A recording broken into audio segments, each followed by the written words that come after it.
Mrs. Walcott. Oh, yeah? Well, me first. I just got back from getting that scalp conditioner you just couldn't live without.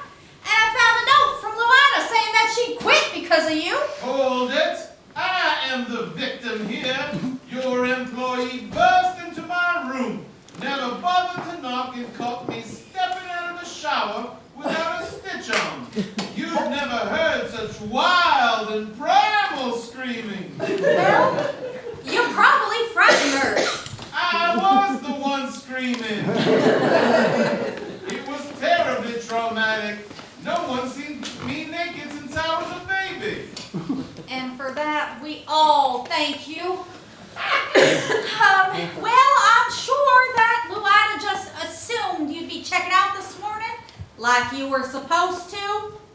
I'm sure it won't help your little business when I report to the Bed and Breakfast Association how you pressured me to leave. You wouldn't. After everything we've done for you, including the 23 Christmas gifts we wrapped and mailed for you.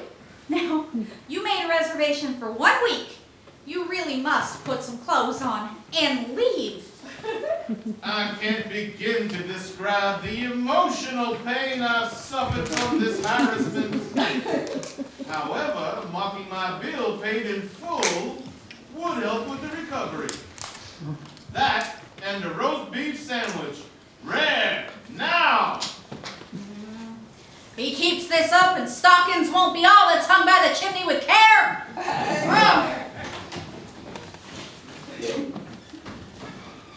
Come here, Lenora. The coast is clear. We must be completely sure no one sees us, Ainsley.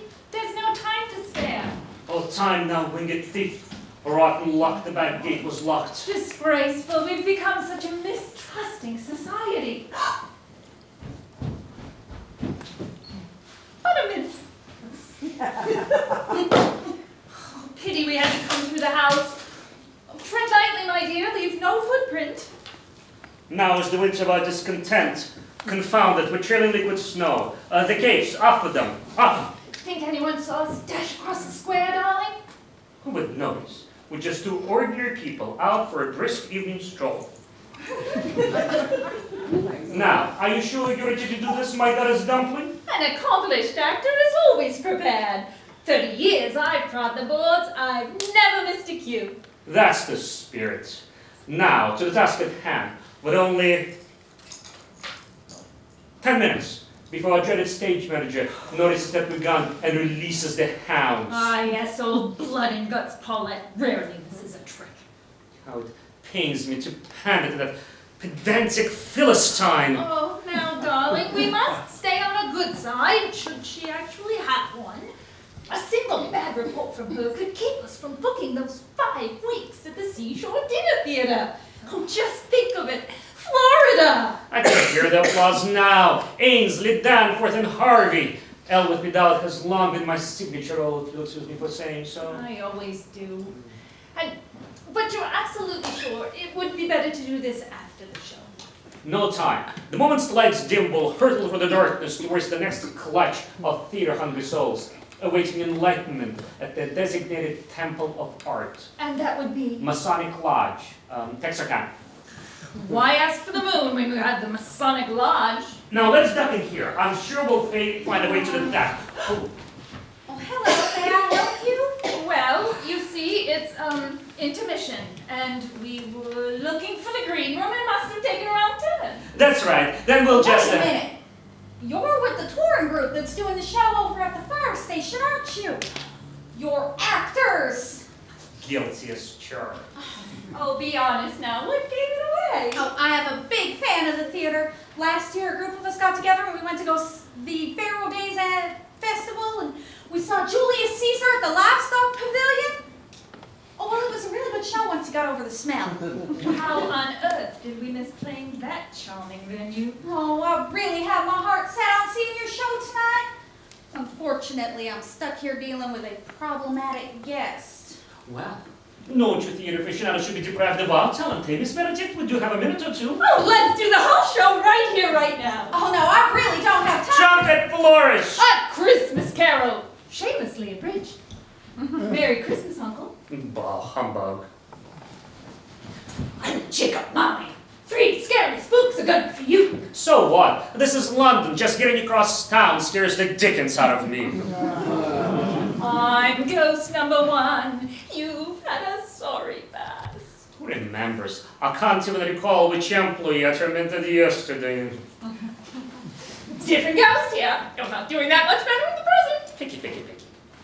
Now for the final kick in the pants. Behold your future. Oh, cruel ghoul. That's my grave. No! Amend your ways or you are toast. It's Christmas morning. I'm awake. I've changed. Quick, fetch me a turkey. Tiny Tim, Uncle Scrooge gave me a raise. And look, he's here for lunch. God bless us, everyone. Curtain call. Thunderous applause. Deep.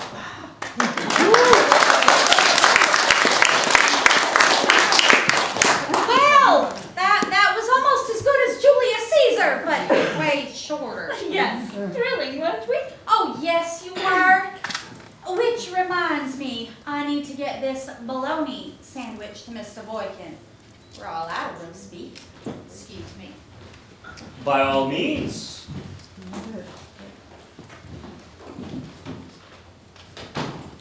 Keeper's finally out of the way. Now, to fulfill the promise. Quick, hand over Gareth. Gareth? I thought your father's name was Edwin.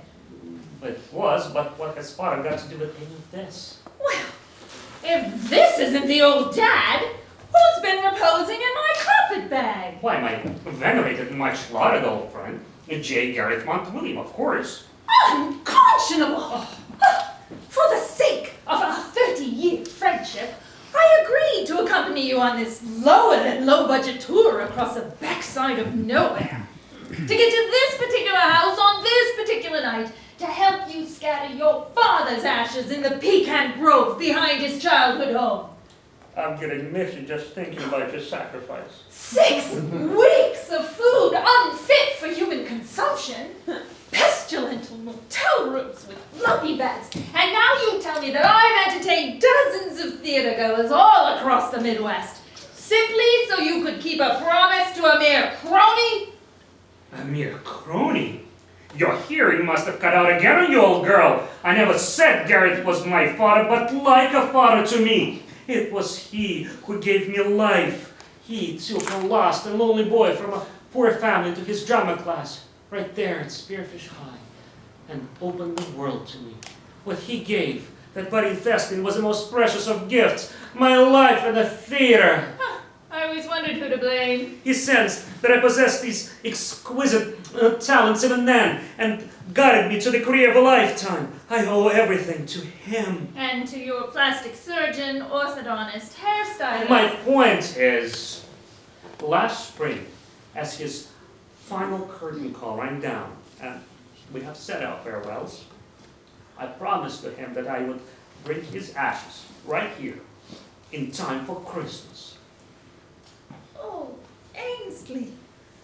Oh, forgive me for judging you so harshly. I had no idea. He was one of us. Oh, of course I'll help. Anything less would violate the actor's credo. To protect and provide for fellow footlights. Never step on a line or drill focus unless absolutely necessary. And keep all promises holy, especially if they lead to a paying gig. Break a leg! Ah, what a fine heart is yours, old ship Snuckle. Now, let's hurt. But let's not forget, our actions are illegal in this tiny burg and could result in heavy fines, if not incarceration. Right. You are far too poor, and I am far too pretty to endure such fate. So take care. We'll quickly spread the ashes, and then hurtle right back to the theater in time for the second act. After all, our audience demands it. Now, first, well...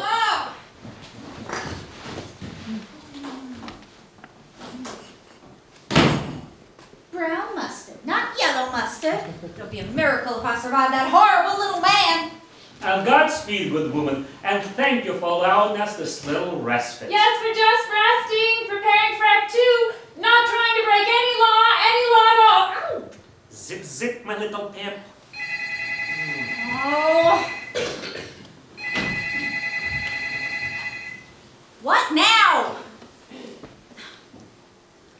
I'm sorry, Melva. How are things down at the sheriff's office? No, I'm still stuck at the snow dealing with Boykin. What? Well, what do you mean I'm not the only one complaining about him?